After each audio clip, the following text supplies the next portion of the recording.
네. 자, 우리가 지금 부가가치세 이론을 지금 중간 부분, 이제 중반을 넘어서는 그 단계에 있는 것 같고요. 우리가 앞 시간에서 과세, 재화의 공급과 용역의 공급에 대한 그 과세에 대해서 알아봤습니다. 그래서 그것의 문제를 11번까지 풀다가 시간이 다 돼서 오늘은 12, 13, 14, 15 나머지 문제 풀고 영세율 제도와 면세 제도에 대해서 공부하도록 하겠습니다.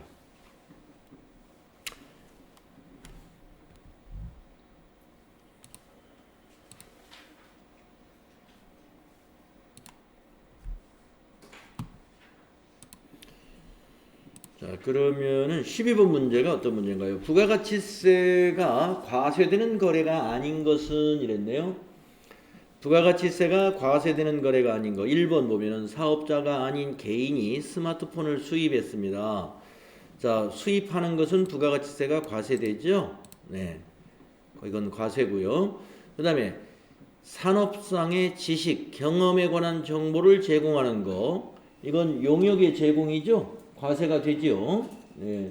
산업상 지식과 경험에 관한 정보를 제공하는 것을 우리가 용역의 제공이라고 볼 수 있어요. 과세. 세 번째, 자동차 제조회사가 자기가 생산한 소형 승용차를 직원의 업무용으로 사용한다. 이거는 자가공급에 해당되는 간주공급이 되겠죠. 자가공급. 그래서 자동차 회사에서 생산한 것을 직원의 업무용으로 사용했다면 이건 자기에게 판매한 걸로 해서 과세. 네 번째, 사업용 자산을 상속세 및 증여세법의 규정에 의해서 물납을 하는 경우 조세 물납은 비과세. 그래서 4번이 과세가 아니다 하는 겁니다. 조세 물납에 해당이 되죠. 과세가 아니죠. 다음 13번 문제로 가볼까요? 다음 중 부가가치세법상 재화와 용역의 공급 시기로 옳은 것은 공급 시기가 참 복잡했었죠. 네, 그러나 기본은 재화의 경우는 인도가 되면은 공급으로 보는 거고 용역은 영무의 제공이 완료되면 공급 시기로 보는 거죠. 자, 기본은 그렇습니다. 자, 1번. 수출 재화는 선적일이나 기적일이 공급 시기죠. 맞았네요. 2번. 폐업 시 잔존 재화는 폐업하는 때가 공급 시기. 맞았네요. 단기 할부는 대가의 각 부분을 받기로 한 때가 아니죠. 재화를 인도하는 때죠. 장기 할부는 대가의 각 부분을 받기로 한 때였습니다. 어제 정리했던 거 기억나실 거예요. 그래서 3번이 옳지 않다. 이런 식으로 찾아내시면 됩니다. 다음 14번은 다음은 부가가치세법상 공급 시기에 관한 설명이다. 가장 틀린 것은 이랬네요. 폐업 시 잔존 재화는 폐업하는 때가 공급 시기다. 아까 13번 문제에서 나왔었죠. 맞았고요. 위탁 가공 무역 방식의 수출이다. 그러면은 외국의 업체한테 가공을 해서 수출한다는 거죠. 그러면은 외국에서 그 재화가 가공이 끝나가지고 판매가 일어나야 되겠죠. 그래서 외국에서 해당 재화가 인도되는 때가 공급 시기 맞습니다. 장기 할부 판매, 대가의 각 부분을 받기로 한 때 맞습니다. 재화의 공급으로 보는 가공의 경우 가공이 완료될 때 그럴 리가 없겠죠.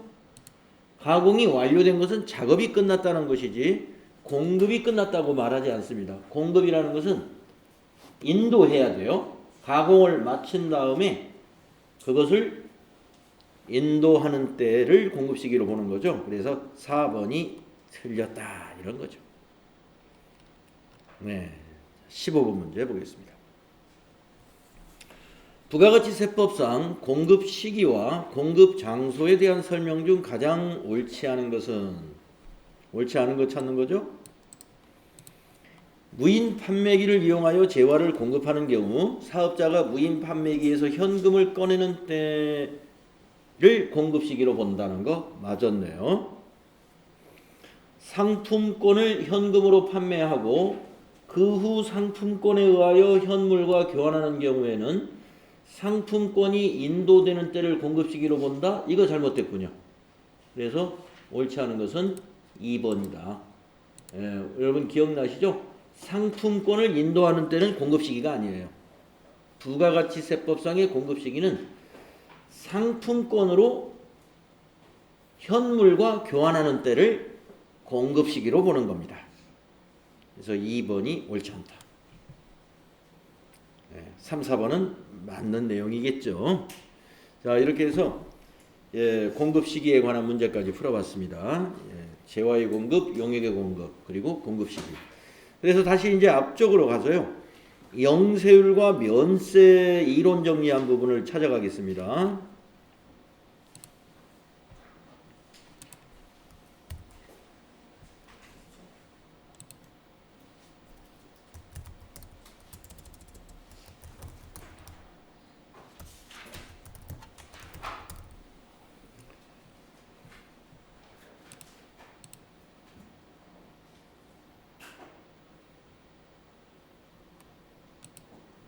네, 제 3절이죠. 우리 교재의 89페이지. 네, 89페이지부터 보도록 하겠습니다. 우리 교재의 89페이지. 이제 부가가치세에 대한 여러분 지식이 많이 들었죠? 자, 우리가 이 영세율하고 면세를 혼동하는 경우가 많기 때문에 이 영세율 제도와 면세 제도를 이번 기회에 정확하게 이해를 해 줍시다. 자, 먼저 영세율 제도를 알아보겠습니다. 영세율 제도를 우리는 어떻게 알아야 되느냐? 영세율의 개념은 영세율이란 재화 또는 용역을 공급할 때 0%의 세율을 적용하는 것을 말한다. 그러니까 세율이 0%이기 때문에 그걸 영세율이라고 하는 겁니다. 세율이 0%라는 것은 앞에 뭐가 있다는 거냐면 과세표준이 있다는 거예요. 과세표준. 과세표준 곱하기 세율이 항상 세금이거든요. 모든 세금은 우리가 세금을 계산할 때는 최종적으로 과세표준을 먼저 찾고 그 과세표준에다가 해당되는 세율을 적용합니다. 그러니까 영세율은 0의 세율을 적용한다는 거니까 여러분이 꼭 기억해야 될 게 영세율에는 과세표준이 있다는 것을 기억하셔야 돼요. 네. 과세표준이 존재한다. 영세율은. 자, 두 번째, 영세율을 적용하게 되면 전단계 세액공제법 하에서 매출세액은 없고 매입세액만 발생하게 된다는 거죠. 왜 매출세액이 없냐면은 과세표준이 공급가액인데 곱하기 0% 하니까 매출세액 제로가 나오는 거죠. 근데 전단계 세액공제법이란 말이죠. 부가가치세는. 그러니까 매출세액은 0원이고 매입세액만 존재한다. 예. 매입세액은 우리가 매입을 하면 외국에서 매입을 하든 국내에서 매입하든 부가가치세가 있잖아요. 원재료 같은 거. 그러니까 매입세액은 존재해요. 그래서 항상 납부해야 될 세액이 이 수출을 하는 회사 같은 경우는 납부할 세액이 마이너스로 나와요. 따라서 재화 또는 용역을 공급받을 때 부담한 매입세액을 환급받음으로써 부가가치세가 완전 면세가 된다. 그래서 영세율은 무슨 제도다? 완전 면세가 되는 제도다. 이렇게 말할 수 있습니다. 그리고 이 영세율은 소비지구 과세 원칙이라고 하는 것을 구현하기 위해서 외국에 공급하는 거래에 적용하는 제도예요. 그러니까 외국에 공급하는 거래가 바로 뭡니까? 수출을 말합니다. 수출 거래에 적용하는 제도가 영세율이다. 다만 수출은 아닌데 외화 획득을 장려하기 위해서 국내 거래의 일부도 적용을 합니다. 근데 여기서 일부 적용은 국내에 내국인한테 파는 것은 영세율 적용 안 해요. 국내에 있는 외국 공무원, 국내에 있는 외국 기관, 국제기구 이런 데를 우리가 영세율을 적용해 줍니다. 뒤에 나옵니다. 자, 그래서 여기 영세율의 개념에서는 이것만 잘 기억을 했으면 되겠어요. 완전 면세다. 완전 면세다. 매출세액은 없는데 왜 없느냐? 과세 표준이 만약에 5억이라 하더라도 곱하기 세율은 0%. 그러니까 매출세액이 항상 영원히 나온다. 그러나 매입세액은 존재한다. 그래서 맨날 환급을 받는다. 그런 개념으로 이해하시면 되겠고요. 만약에 수출도 하고 내수도 있다, 국내 판매도 있다 그러면 매출세액이 존재하겠죠. 국내 판매는 10% 세율이 있기 때문에. 그러나 100% 수출만 한다 하면은 그 기업은 매출세액은 영원히 되겠습니다. 자, 그 다음에 영세율 적용 대상자는 위에서 개념에서 안 대로 첫째, 과세 사업자에게만 영세율이 적용될 수 있다. 과세 사업자 중에서 어디에 적용돼야 돼요? 여기에 적용돼야죠.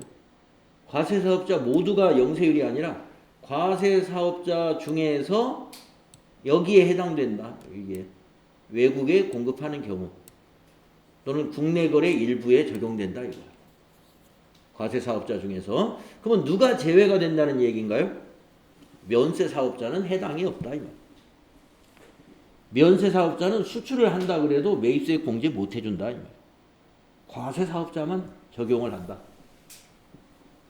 두 번째, 비거주자 또는 외국 법인의 경우는 해당 국가에서 대한민국의 거주자나 내국 법인에 대해서 면세를 적용하는 경우에 우리도 영세율을 적용한다. 이것을 우리가 보통 상호주의에 따른 판단이다. 그러니까 국내인이 아니고 또 국내 법인이 아닌 외국 법인인 경우는 국내의 재화를 타국으로 반출하려고 할 때 우리가 영세율을 적용해 줄 거냐 이거예요. 국내 사업자가 아닌데. 그때는 상호주의에 따라서 해당 국가에서 대한민국의 거주자나 대한민국 법인에 대해서 영세율을 적용해 준다면 우리 국가도 같이 적용해 준다. 상대방 국가에서 그 적용을 안 해주면 우리도 과세를 한다. 이런 얘기입니다. 자, 그래서 영세율 적용 대상자는요, 여러분이 이제 수출하는 거다라는 개념이 잡혔을 거고, 특별히 면세 사업자는 해당이 안 된다는 걸 좀 기억하세요. 과세 사업자에 한한다. 네.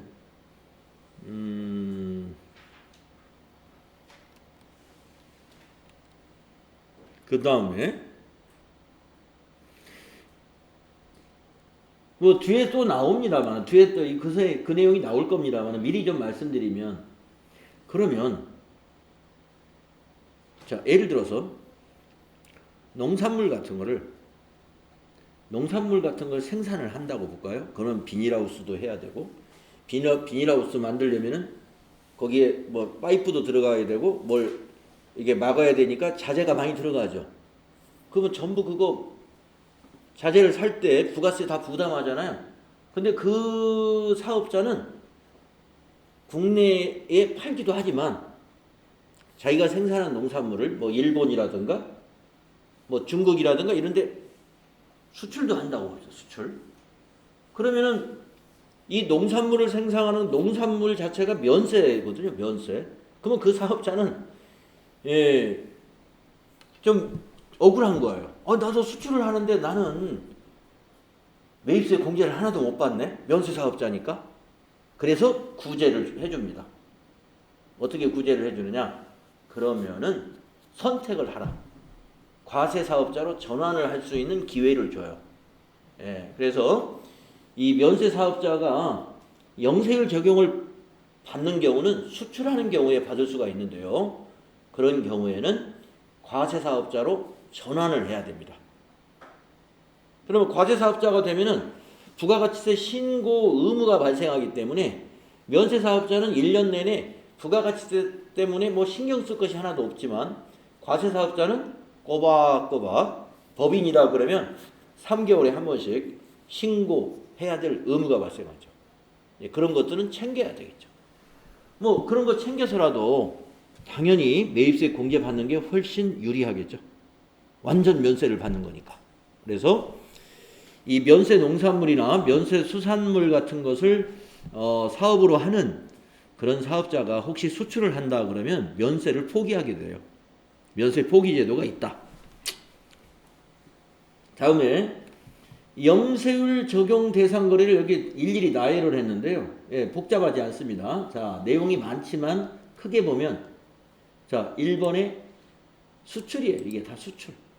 근데 수출의 유형이 하도 여러 가지가 있으니까 여기서 점 해가지고 여러 가지 수출을 다 열거를 한 겁니다. 예. 전부 다 수출입니다. 이거. 그 다음에 두 번째, 용역의 국외 공급. 이 대표적인 게 해외 건설입니다.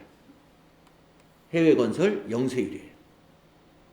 예, 해외 건설 수출로 본다 이거죠. 그래서 과세하지 않습니다. 부가세가 없다. 그 다음에 세 번째, 바로 요새 가장 어려움을 겪는다는 이 외국 항행 용역 공급이니까 항공, 선박도 마찬가지. 외국으로 운행하는 선박들.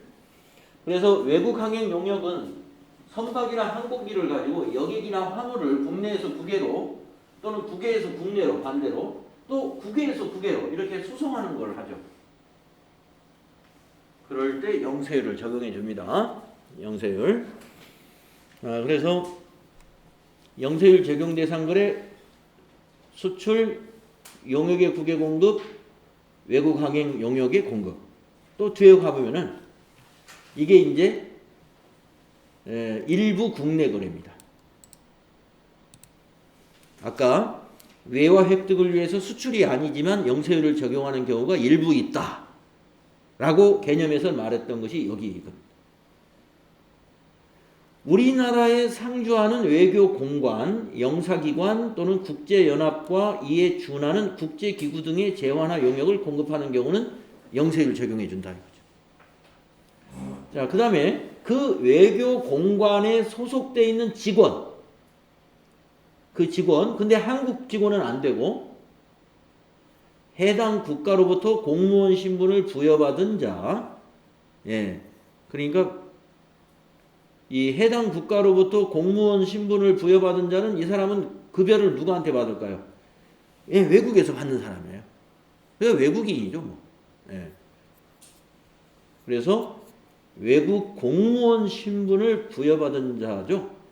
그래서 아니면 우리나라 외교부 장관으로부터 거기에 준하는 신분임을 확인받은 자 중에서 내국인이 아닌 자, 내국인은 절대 안 돼요. 내국인이 아닌 자에게 재화나 용역을 공급했다.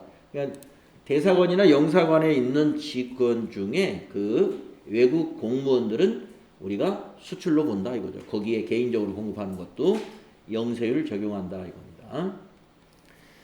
그 다음에 수출업자와 직접 도급 계약에 의하여 수출 재화를 임가공하는 수출 재화 임가공 용역. 네, 이게 뭐냐면 이것도 국내 거래예요. 수출하는 업자가 따로 있어요. 예를 들어서 서울 무역센터에 삼성무역이라는 수출업자가 하나 있다고 볼까요? 그리고 이천에 무슨 그 도자기 관련해서 무슨 공장이 있어요. 뭐 그릇 공장, 생활자기 공장이 있어요. 그러면 수출업자가 생활자기 공장에다가 우리 수출을 해주겠다고 예, 오다를 받아서 오다를 주는 겁니다. 이게 바로 수출업자와 생산자 간의 도급 계약이죠. 그래가지고 그 수출 재화를 만들어서 뭐 임가공뿐만이 아니라 재화를 가공해서 수출을 하는 경우, 이거 국내 업체 간의 거래죠. 그러면 이천에 있는 그 생활자기 공장에서 만들어 가지고 서울 삼성동에 있는 삼성무역이라는 데다가 이렇게 팔린단 말이에요. 팔아요. 그럴 때 이 세율을 부가세를 0% 적용해 준다 이겁니다. 예. 그 다음에 내국 신용장 또는 구매 확인서에 의해서 공급하는 수출재와 임가공 용역. 네. 그러니까 위에서 지금 수출재와 임가공 나왔죠? 수출재와 임가공. 근데 이 수출재와 임가공은 이것이 수출재화냐 아니냐 하는 것을 누가 보증을 서주냐면은 국내 은행이 신용장으로 내국 은행에서 만들어주는 신용장 또는 구매 확인서라는 게 뭐냐면은 이 물건이 수출품이다라는 것을 확인해 주는 거예요. 이 물건은 가공을 해가지고 미국에 있는 모 회사로 납품하기로 계약이 됐다라는 것을 확인해 주는 서류가 구매 확인서입니다. 그래서 이런 지금 이게 외국으로 직접 선적을 해야 이게 수출이 확실한데 아직은 선적한 게 아니잖아요. 그래서 이게 정말 수출품 맞느냐, 이게 정말 수출품 맞느냐를 확인하기 위한 이 서류라고 보시면 돼요. 내국 신용장과 구매 확인서를 통해서 거래하면은 아 이건 영세율이다라고 인정을 해준다는 겁니다. 그리고 외국을 항행하는 선박 또는 항공기 또는 원양어산에서 공급하는 재화 또는 용역, 그 다음에 국내에서 국내 사업장이 없는 비거주자 또는 외국 법인에 공급하는 일정한 재화 또는 일정한 사업에 해당하는 용역. 국내에서 국내 사업장이 없는 비거주자. 비거주자는 외국인을 말하는 거예요. 또는 외국 법인을 말하는 거예요. 거기에다가 공급하는 재화나 용역. 이것도 수출로 본다 이겁니다. 자, 외국 법인이 국내에 사업장이 있으면 그건 국내 업체예요. 외국 회사가 아닙니다. 그러니까 우리나라에도 외국 법인이 지금 이천에도 많이 있지 않습니까? 오비맥주. 옛날에는 두산그룹이었지만 지금은 외국 법인이죠. 그러니까 그 회사는 우리가 그 회사 오비맥주에다가 뭘 납품한다 해서 우리 수출이라고 안 하잖아요. 외국 법인이지만 국내 사업장. 그거는 영세율이 아닌 거죠. 그래서 국내 사업장이 없는 외국 법인, 그거는 수출이다. 자, 그래서 국내에서 공급을 하는 거지만 이런 부분에 대해서는 외화 획득을 위해서 우리가 수출로 간주하고 영세율을 적용한다는 걸 기억하시고요. 주의사항 한번 읽어보겠습니다. 영세율 제도는 0%의 세율을 적용한 결과 부가가치세 부담이 면제되는 것이다. 따라서 부가가치세법상 과세사업자만이 영세율을 적용할 수가 있으며 면세사업자는 면세를 포기하지 않는 한 영세율을 적용받을 수 없다. 아까 제가 한 얘기입니다. 근데 면세사업자도 영세율을 적용받고 싶어하는 사업자들이 있다는 거죠. 수출을 하는 경우는. 간이과세자도 부가가치세법상 과세사업자이기 때문에 영세율을 적용받을 수 있다는 것도 기억하세요.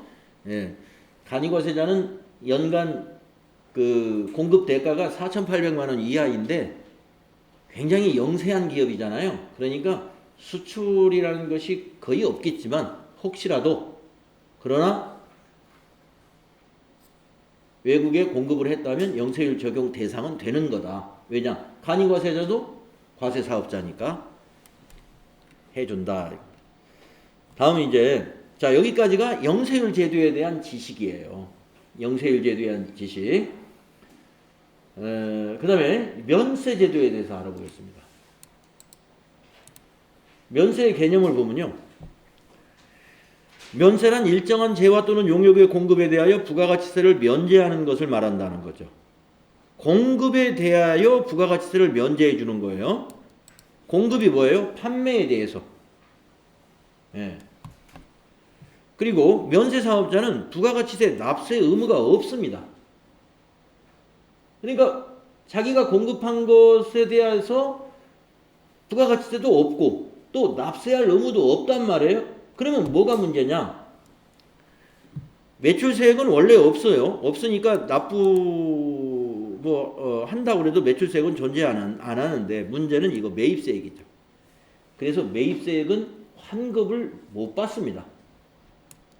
환급되지 않는다. 이게 차이가 나요.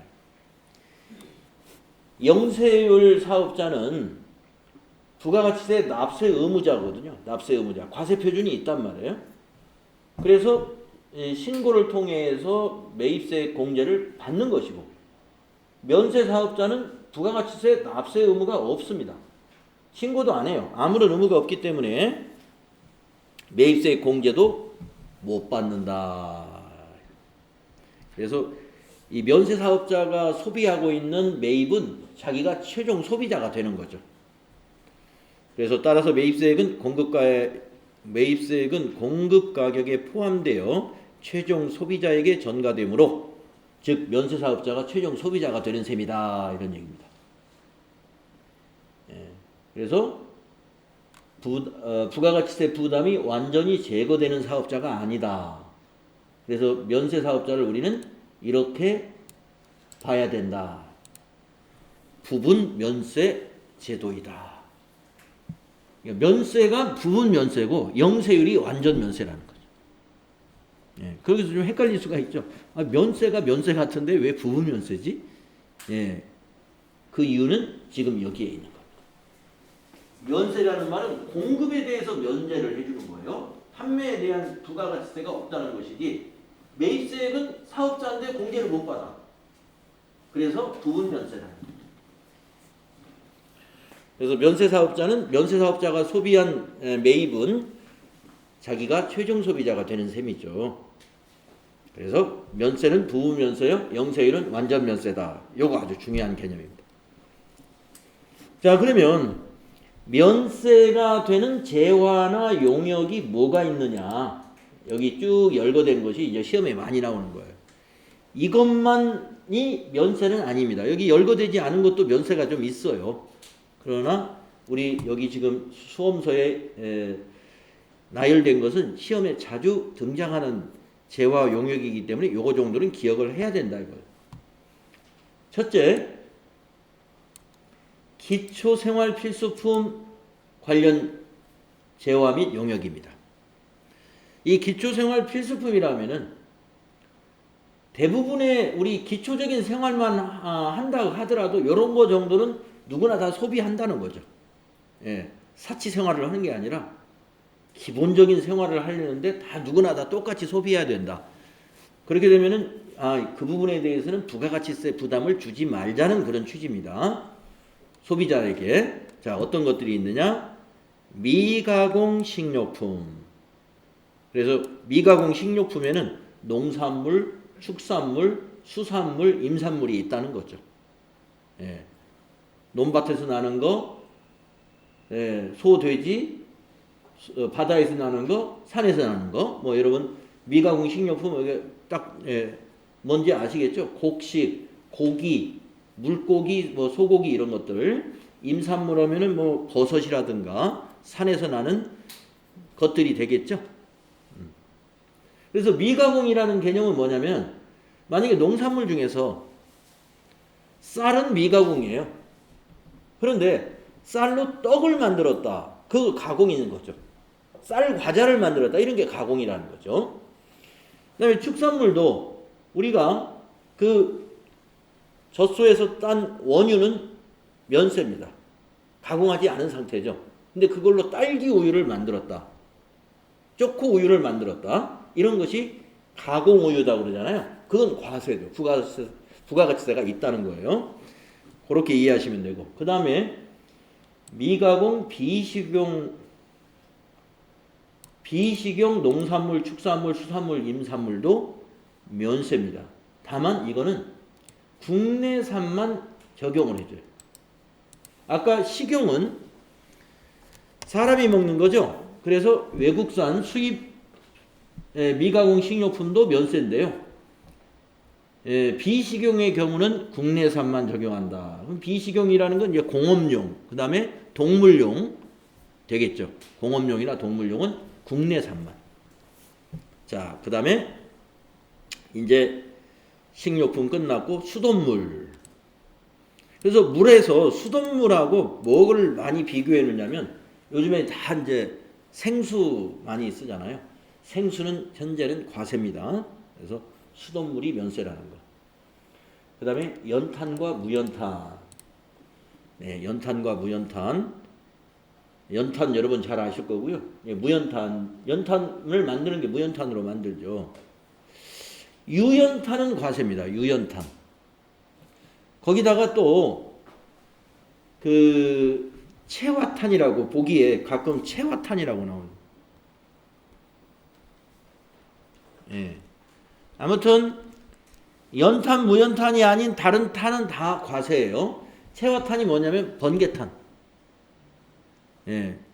이제 요즘들은 이제 연탄들을 안 떼시기 때문에 번개탄을 쓰는 일이 거의 없죠. 옛날에는 번개탄으로 고기도 구워 먹고 그랬었는데, 예. 요즘 그런 별로 안 하는 것 같아요. 비위생적이라 그런지. 네, 하여튼 막 화약이 붙어 있는 탄이 있습니다. 그거는 과세다 이거죠. 그 다음에 네, 여성용품하고요, 유생용품, 그 다음에 영유아의 기저귀, 그리고 영유아가 먹는 분유, 예, 분유, 액상 분유도 포함한다. 예, 이거 면세다. 그 다음에 여객 운송 용역인데요. 여객 운송이라는 게 굉장히 다양하지 않습니까? 아주 기본적인 것만 면세예요. 다만 여기서 보면은 제외되는 게 너무 많습니다. 다만 다음에 해당하는 여객 운송은 과세다. 항공기, 우등고속, 전세버스, 택시, 특수자동차, 특종선박, 이거 저런 거죠? 우리 좀 특종선박이라면 여행 갈 때 타는 거. 네, 그런 거. 그 다음에 고속철도, 예, KTX. 이런 것은 제외입니다. 그러니까 이것 빼면 뭐만 돼요? 시내버스하고 지하철하고 일반 선박 같은 경우도 뭐 이렇게 특종 선박은 안 되니까 연안여객선, 그렇죠? 네, 뭐 목포에서 신안 들어가는 여객선, 뭐 이런 것들, 그런 것만 된다는 거죠. 그 다음에 네, 이것도 제외예요. 유람선, 관광, 유흥 목적의 운송 수단으로 이용하는 여객 운송은 과세다. 자, 그 다음에 국민 후생 및 문화 관련 재화 또는 용역. 예, 요 뒤에 있는 건 같은 내용이 중복됐더라고요, 이거. 그래서 국민 후생 및 문화 관련 재화 또는 용역이 뭐냐, 열거해 둔 걸 보면요. 의료 보건 용역입니다. 수의사 용역을 포함해서요. 혈액도 면세고요. 교육 용역이 면세인데요. 여기서는 지금 가로 속에 예외를 좀 안 써놨는데 보기에 가끔 나오니까 예외, 그러니까 단 이런 식으로 써야 되겠네요. 단 운전학원, 무도학원 제외 이렇게 해놓으십시오. 운전학원과 무용학원이 아니라 무도학원 제외. 그래서 무도학원은 성인 사교춤을 가르치는 학원이 있습니다. 그래서 이 두 학원은 과세예요. 과세 사업자. 나머지 학원들은 다 교육 용역으로 들어가서 면세 사업자로 지정이 됩니다. 그 다음으로 가면 우표가 면세고요. 수집용 우표는 해당이 안 되고요. 인지, 증지, 복권, 공중전화가 부가세가 없어요. 면세. 도서 관련 용역과 도서가 면세입니다. 신문도 면세고요. 인터넷 신문도 역시 면세고요.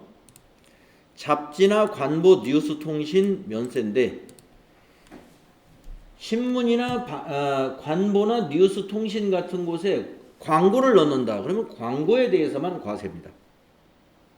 광고는 과세다.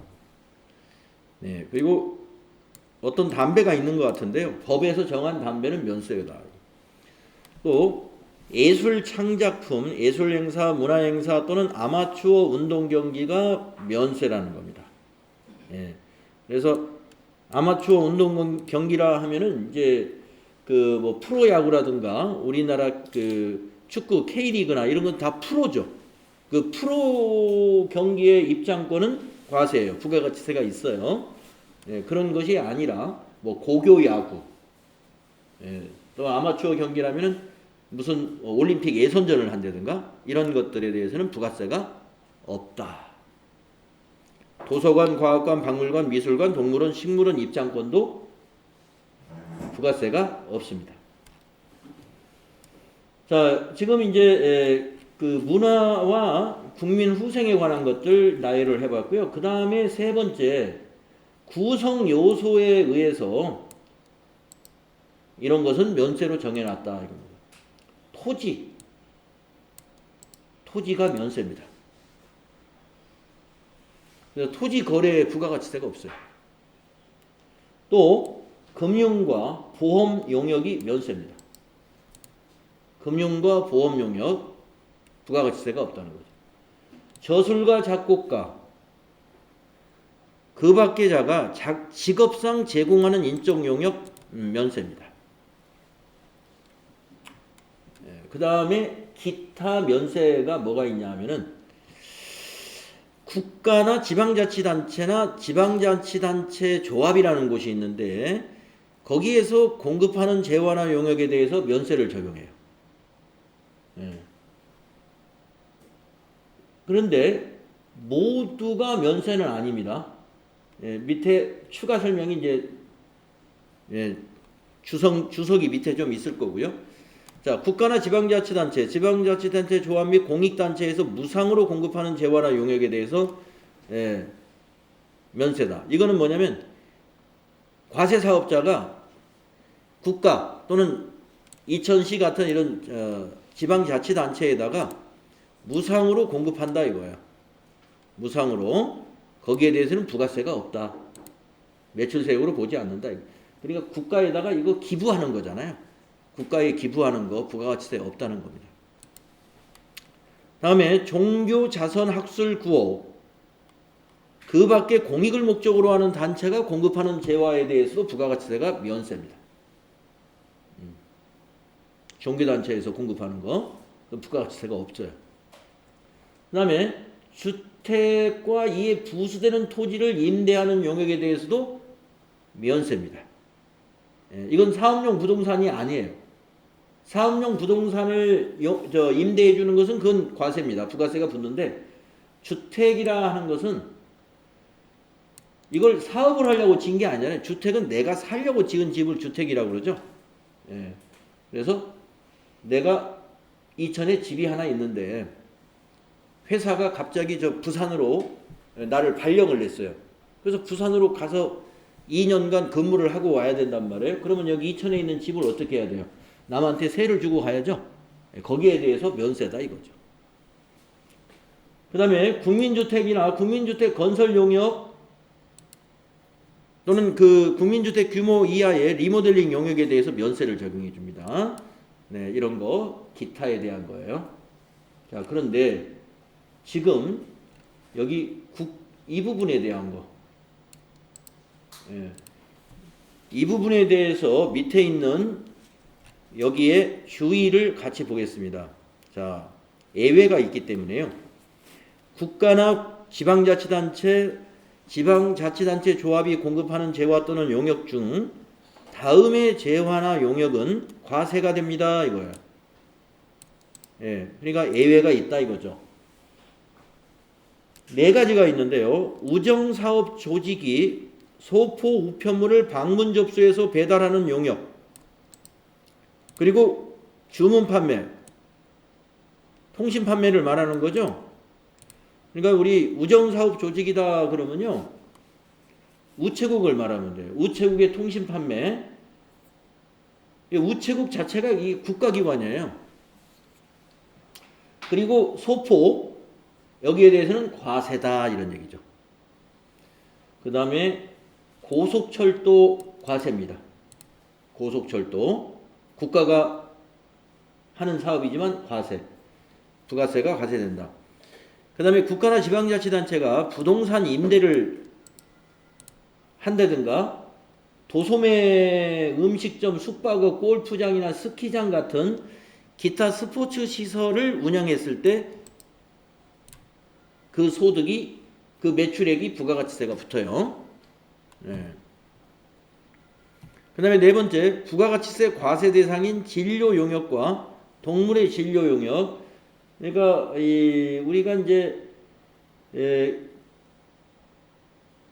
진료 용역이 면세잖아요. 면세인데 과세 대상이 되는 진료에 대해서 정부가 또는 지방자치단체가 이러한 용역을 제공한다면 과세가 된다 이거죠.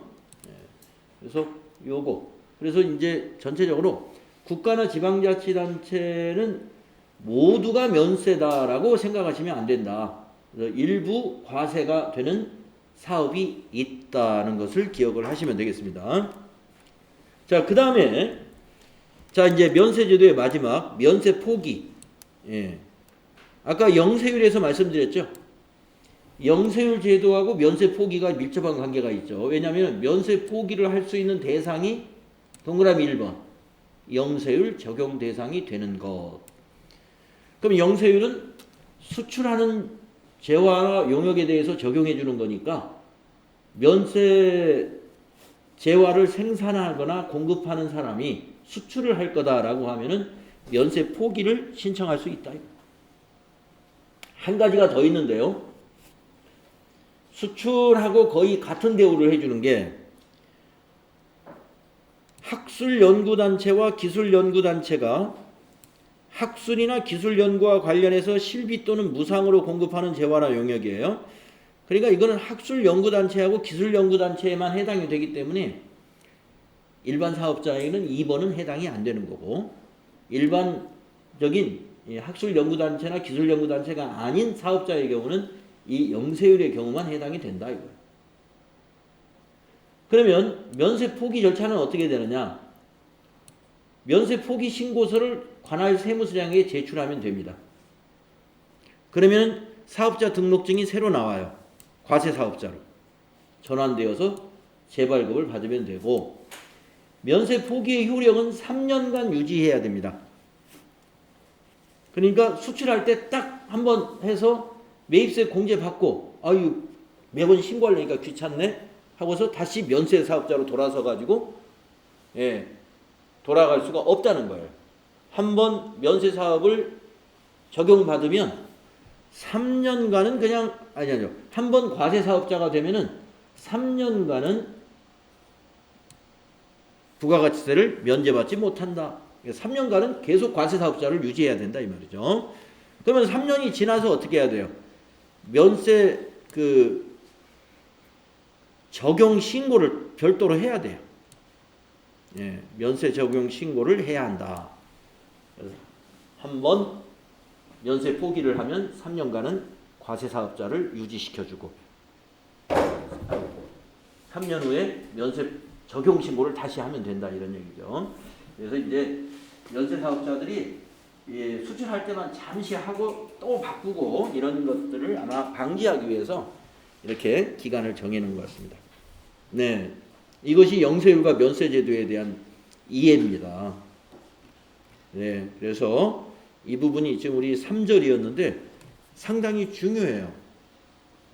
네, 이 부분이 영세율과 면세가 이론 시험에서는 이거는 반드시 한 문제가 나오더라 하는 거죠. 영세율과 면세에 대해서 문제가 아주 많이 나옵니다. 그래서 우리 책에도 보니까 문제를 굉장히 많이 내놨어요. 12문제를 내놨는데 10분간 쉬었다가 우리 뒤에 영세율과 면세 문제 풀어보고 이제 4절 과세 표준 그리고 매출 세액으로 넘어갈게요. 문제 풀어보고. 네. 10분간 쉬었다 하겠습니다.